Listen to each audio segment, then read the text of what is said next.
पुणे जिल्ह्यातील उत्कृष्ट शिल्पकृती असलेलं प्राचीन मंदिर कोणतं असं म्हटलं की पटकन आपल्याला आठवण येते भुलेश्वर मंदिराची.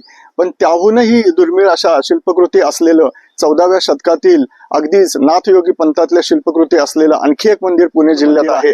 तर याचं शिखर जरी आधुनिक दिसत असलं तरी गर्भगृह, सभामंडप आणि नंदी मंडप अशी याची रचना आहे. सोमेश्वर मंदिराच्या आवारातच यज्ञवराहाची मूर्ती ठेवलेली आपल्याला आढळते. यज्ञवराह म्हणजे विष्णूचा तिसरा अवतार जो वराह अवतार होता. सोमेश्वर मंदिरातील सर्वात देखणी मूर्ती म्हणजे विष्णू मूर्ती.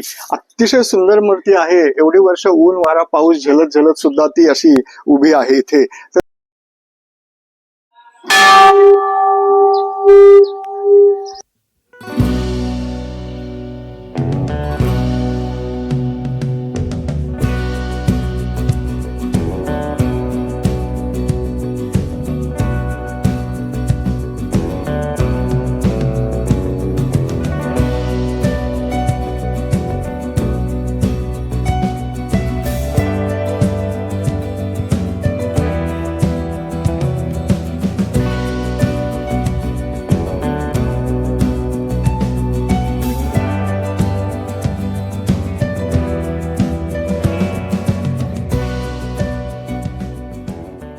जय शिवराय मंडळी. डॉक्टर प्रसाद ट्रॅव्हलिंग या युट्यूब चॅनलमध्ये तुम्हा सर्वांचं पुन्हा एकदा स्वागत. मंडळी, पुणे जिल्ह्यातील उत्कृष्ट शिल्पकृती असलेलं प्राचीन मंदिर कोणतं असं म्हटलं की पटकन आपल्याला आठवण येते भुलेश्वर मंदिराची. पण त्याहूनही दुर्मिळ अशा शिल्पकृती असलेलं 14व्या शतकातील अगदीच नाथयोगी पंथातल्या शिल्पकृती असलेलं आणखी एक मंदिर पुणे जिल्ह्यात आहे. तिथे भेट देण्यासाठी आज आपण आलो आहोत पिंपरी धुमाला या ठिकाणी. पुणे जिल्ह्यातील सोमेश्वर महादेवाचं हे मंदिर आज आपण पाहूया. तुम्हाला जर हा व्हिडिओ आवडला तर नक्की लाईक करा, चॅनलला सबस्क्राईब करा आणि आपल्या मित्रांनाही शेअर करा. चला तर घेऊया दर्शन सोमेश्वर महादेवाचं.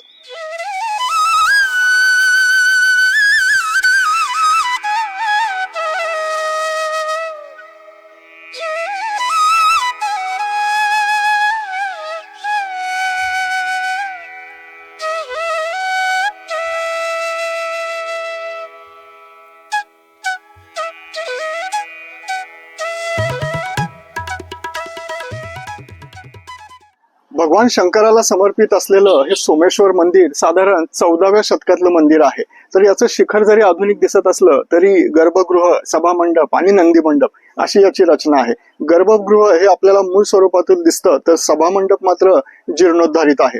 साधारण इथल्या स्थानिक लोकांच्या मतानुसार हे पांडवकालीन मंदिर असून एका रात्रीत पांडवांनी बांधलं होतं. म्हणजे त्या काळी साधारण 6 महिन्याची एक रात्र असे, तर त्यावेळी असं पांडवांनी एका रात्रीत हे मंदिर बांधलं होतं. त्याच्या शेजारीच एक सुंदर अशी पुष्करणी सुद्धा आहे, तीही पांडवांनी बांधली असं सांगितलं जातं.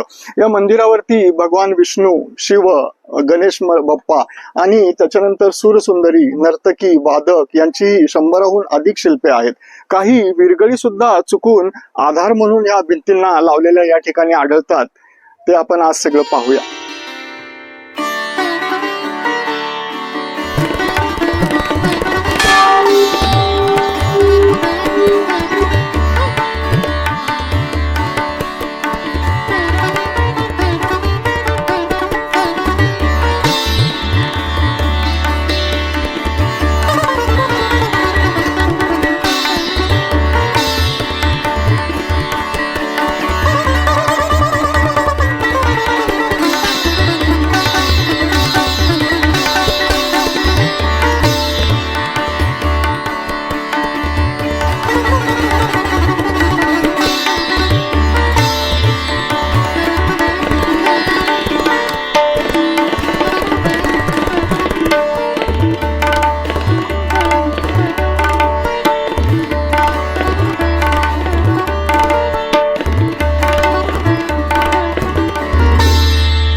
या मंदिराचा सभामंडप नक्षीदार स्तंभांवर कोरलेला असून स्तंभांच्या जंग्यांवर विविध प्रकारची शिल्पे, कीर्तिमुखे आणि नक्षी इत्यादी कोरलेली आहेत.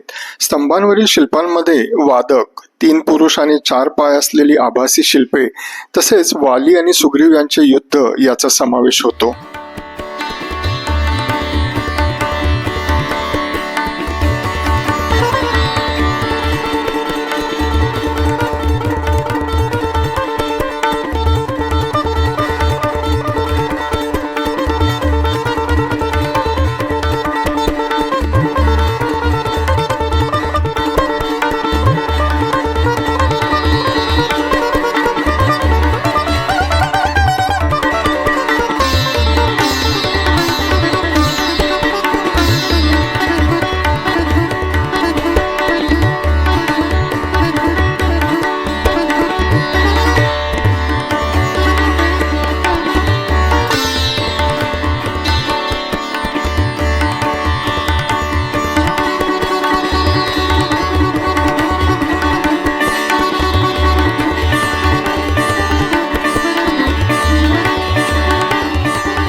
सोमेश्वर मंदिराच्या आवारातच यज्ञवराहाची मूर्ती ठेवलेली आपल्याला आढळते.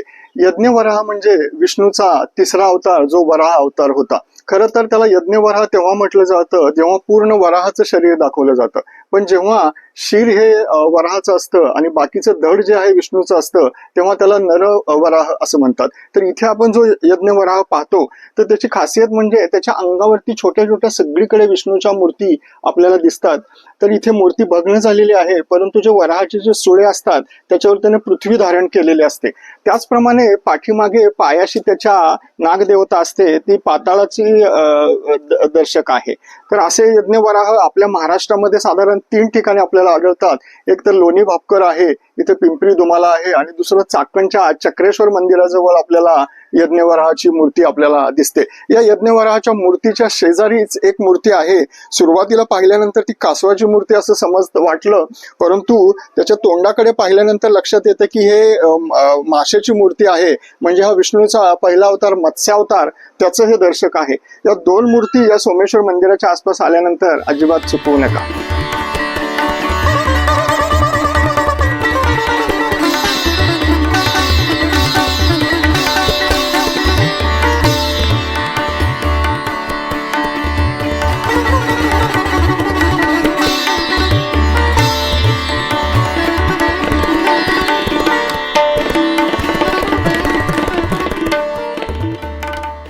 सोमेश्वर मंदिरातील सर्वात देखणी मूर्ती म्हणजे विष्णू मूर्ती.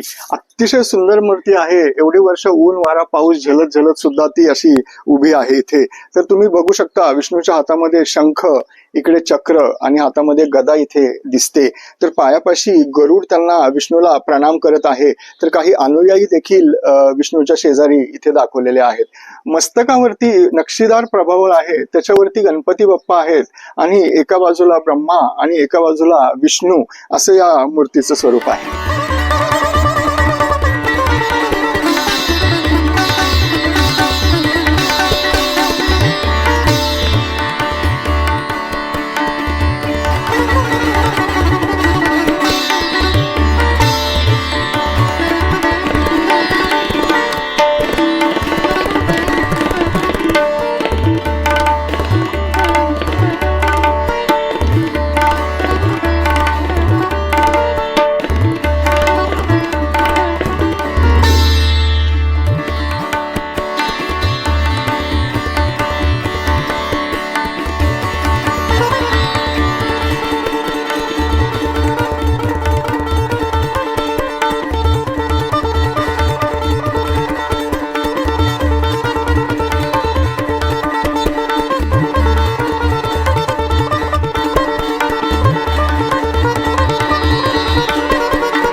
मंदिराच्या बाह्य भागावर सुरसुंदरी, वादक, ऋषी, भैरव, चामुंडा, विष्णू, गणेश, महावीर अशा वैशिष्ट्यपूर्ण मूर्ती आहेत. 14व्या शतकात यादवांची राजवट संपता संपता हे मंदिर बांधले गेले असावे, त्यामुळे मूळ वैशिष्ट्ये कायम राहिली तरी देखणेपणाचा मात्र लोप झालेला दिसतो.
चामुंडेची एक अतिशय देखणी मूर्ती येथे आहे. अस्थिपंजर शरीर, खोबणीतून बाहेर आलेले डोळे, विचकलेल्या दाढा, गळ्यात विंचू आणि पायाखाली प्रेत ही तिची वैशिष्ट्ये. ही चामुंडा ओठामध्ये बोट ठेवून शीळ घालत आहे.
एक सुंदर अभिसारिका प्रियकराला भेटायला नटून थटून चालली आहे, तर तिला एक माकड त्रास देत आहे. ती त्या मरकटाला एक थप्पड देते आहे हे दर्शवणारे हे शिल्प. शेजारी घंटानाद करणारी एक पुरुष मूर्ती देखील दिसते.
तर मंडळी, आज आपण सोमेश्वर महादेवाचं दर्शन घेतलं आणि इथे असलेल्या 14व्या शतकातल्या अतिप्राचीन मंदिराचा आस्वाद घेतला. इतकी अप्रतिम शिल्पे या ठिकाणी ते मंदिर नटलेलं आहे की इथून पाय निघता निघत नाही आणि पुन्हा पुन्हा इथं यावंसं वाटतं. तर हे नगर आणि पुणे रस्त्यावरती असलेलं रांजणगाव गणपतीपासून अवघ्या 6 किलोमीटरवर असलेलं पिंपरी दुमाला गाव, याला भेट द्यायला कधीही विसरू नका. इथे सोमेश्वर मंदिर आणि शेजारी रामेश्वर मंदिर अशी 2 मंदिरे आहेत. तर या अशाच प्राचीन मंदिरांना आपल्या भेटी चालूच राहतील. हा व्हिडिओ कसा वाटला ते कमेंट सेक्शन मध्ये नक्की सांगा. भेटत राहू इतिहासाच्या वाटेवर. जय शिवराय.